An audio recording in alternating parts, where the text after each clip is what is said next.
Halo Kristubers, kalian lagi nonton ditemenin sama Arjuna nih.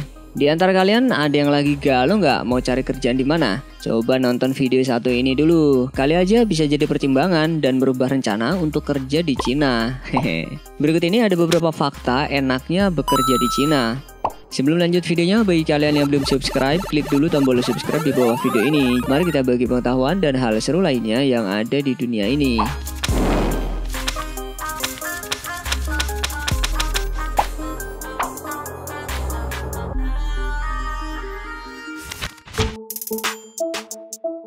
Jujur aja, kalau yang satu ini Mimin jadi kepengen banget jadi karyawannya. Soalnya sebuah perusahaan baja asal Cina sengaja menyusun dan memamerkan tumpukan uang di depan karyawannya.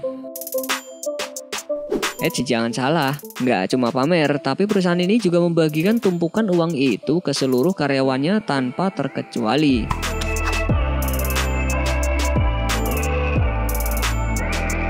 Satu karyawannya dapat jatah kisaran 50 juta sampai 100 juta rupiah. Pensiunan juga dapat jatah bonus ini loh.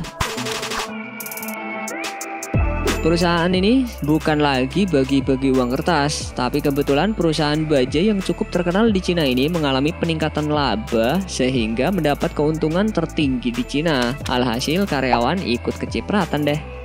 Semoga Mimin juga ya.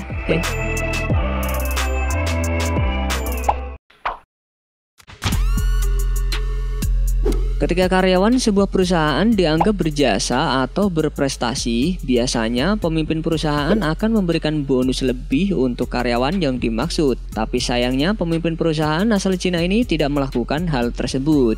Alih-alih mengucapkan terima kasih kepada karyawannya yang loyalitas dan bekerja keras, pemimpin perusahaan kosmetik ini justru melakukan aksi nyeleneh, di mana mereka mencuci kaki karyawannya. Terlihat sebelum mencuci kaki karyawannya, pemimpin perusahaan berjalan sambil membungkuk. Setelahnya satu persatu mulai membuka sepatu dan mencuci kaki karyawannya yang duduk berjejer.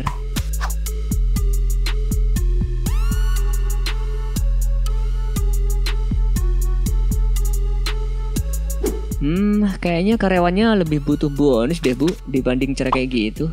Ya tapi lumayan lah dihormati.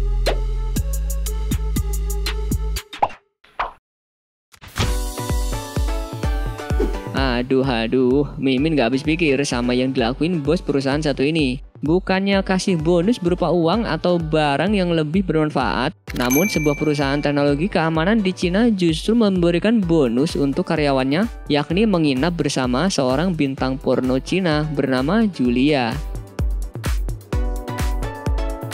Waduh, nginep bareng bintang porno kira-kira ngapain aja ya? Kalau karyawan yang dapat bonus ini masih bujang sih nggak terlalu masalah ya. Kalau udah nikah gimana? Bisa disusulin sama bininya.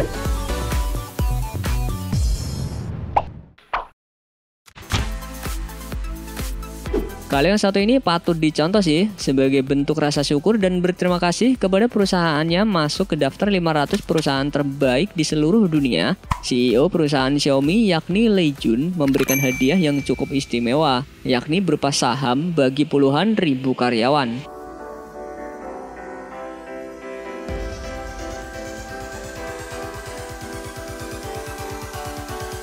Wow, otomatis saham di Xiaomi ini yang menguasai ya karyawannya sendiri. Good lah.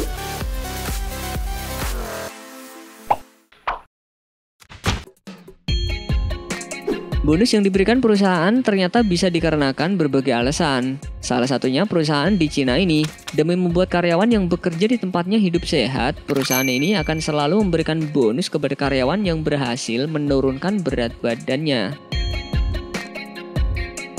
Setiap kilogram yang berhasil diturunkan, perusahaan ini akan menghargainya Rp200.000.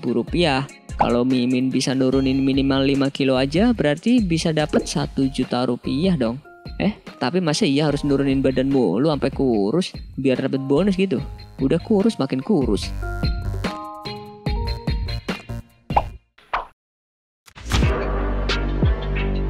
Kalau yang satu ini bisa dibilang berita senang sekaligus sedih sih. Senangnya sih karyawan yang bekerja di pabrik Samsung Cina mendapat bonus berupa HP Samsung keluaran terbaru plus arloji yang harganya cukup mahal.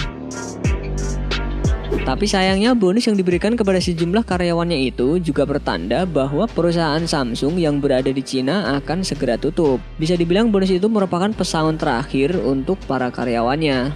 Keep on running its other Chinese phone plant in the southern province. Iya sih, dapat HP bagus.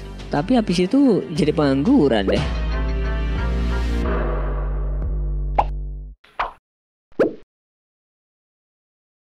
Sebelum beranjak dari video ini, mungkin video sebelumnya juga menarik untuk dilihat nih. Berikut ini ada beberapa pekerjaan di NASA yang terasa aneh bagi orang biasa.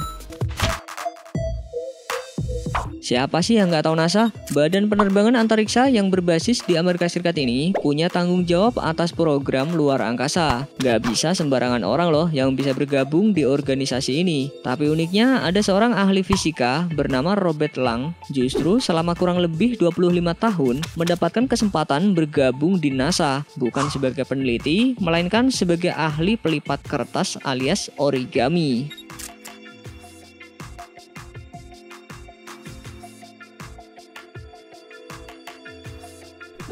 Pasti heran kan, apa hubungannya NASA dengan origami? Jadi begini, pihak NASA ingin bisa membawa objek berukuran besar seperti teleskop raksasa atau satelit yang ukurannya bisa lebih besar dibandingkan roket yang membawanya. Dan nantinya objek tersebut bisa dibuka di luar angkasa untuk melakukan penelitian. Oleh sebab itu, kemampuan Robert Lang sangat dibutuhkan, yakni bagaimana caranya melipat objek besar dengan susunan yang rapi, sehingga masuk ke dalam roket dan bisa dibuka di luar angkasa. Nggak hanya itu guys, origami juga digunakan untuk menciptakan robot yang dapat melipat dan membuka sendiri dan menjelajahi celah-celah planet lain. Jadi mulai sekarang jangan pernah ngeremehin seni melipat kertas ini ya guys. Buktinya kemampuan ini dibutuhin loh sama NASA.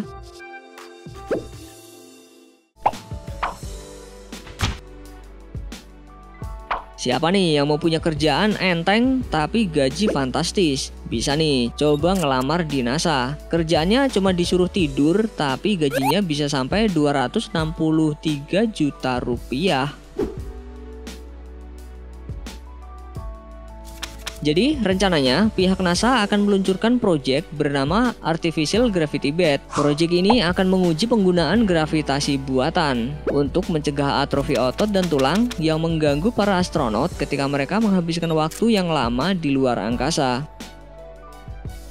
Tapi sebelum diluncurkan, NASA akan melakukan riset terlebih dahulu terhadap 24 partisipan. Selama riset berlangsung, sukarelawan diminta hanya untuk tetap berbaring di tempat tidur dalam sebuah laboratorium di Jerman selama 60 hari. Seluruh eksperimen seperti makan dan kegiatan lainnya dilakukan sambil berbaring.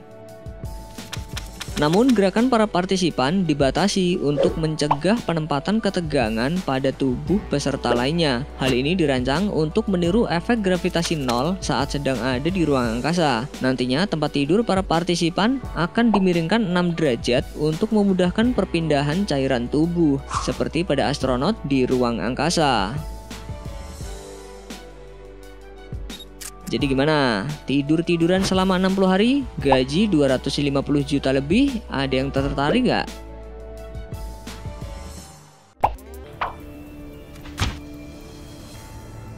Tapi, langkah yang dilakukan IAU itu memunculkan respon beragam di kalangan peneliti astronomi untuk mendefinisikan arti planet yang sebenarnya. Salah satunya NASA yang tidak setuju dengan hal itu. Seperti dilansir dari CNN Indonesia, Jim Bridenstine menyatakan bahwa Pluto masih menjadi bagian dari planet yang ada di tata surya.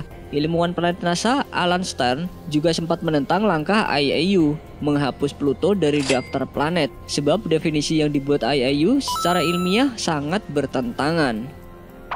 Kabar menariknya, kapal tanpa awak New Horizon yang pernah diluncurkan ke Pluto pada 2006 itu akhirnya berhasil mencapai Pluto pada 14 Juli 2015. Itu artinya pesawat ini sudah 9 tahun meluncur untuk menyelidiki planet terakhir yang berada pada susunan tata surya dengan menempuh jarak lebih dari 3 miliar mil.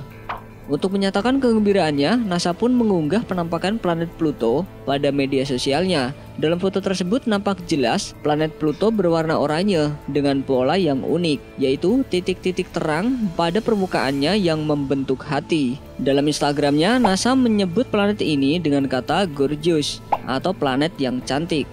Bagi NASA, planet yang semula dikatakan kerdil ini telah mengirimkan surat cinta kembali ke bumi melalui pesawat ruang angkasanya. Momen yang bersejarah bagi NASA ini pun kini menjadi momen bersejarah juga bagi dunia.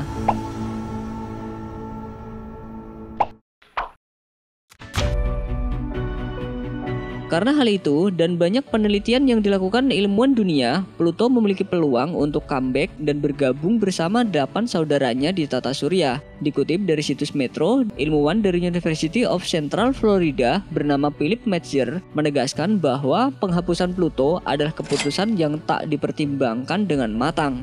Melalui kajian literatur yang dilakukan bersama tim penelitiannya, ia mencermati berbagai literatur ilmiah selama beberapa ratus tahun ke belakang dan menilai bahwa definisi yang ditetapkan oleh IAU terkait alasan tidak melewati orbit adalah pendefinisian yang ceroboh.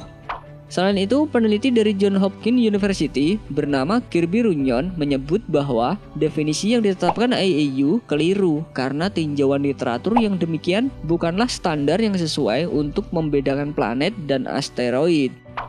Dari banyak perdebatan itu, bukan tidak mungkin ya kalau Pluto akan diakui kembali menjadi planet di tata surya kita.